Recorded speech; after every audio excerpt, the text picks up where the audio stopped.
Ka-exhibit alang sa duha ka wika sa nasod Pilipinas nga nameligro na nga mawala ang gipaygayon sa pagpanguna sa Komisyon sa Wikang Filipino sa Senado. Kini ang wikang hatang kaye sa mga remontado sa Tanay Rizal ug General Nakar Quezon ug ang inata gikan sa mga ata. Pipila sa mga katutubo ang mitambong sa exhibit isip pagsuporta. Gibinasab sa exhibit ang pipila sa ilang kanta, ritual ug mga produkto.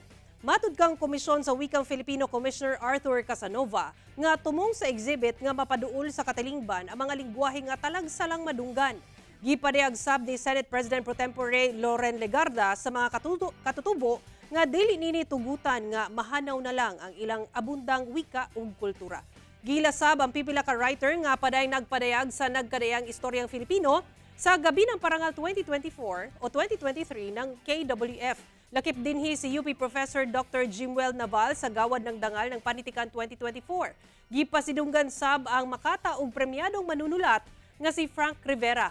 Gilasab ang midaog sa Talaang Ginto, Makata ng Taon, hasta na ang patimpalak sa tula nga Senya 2024.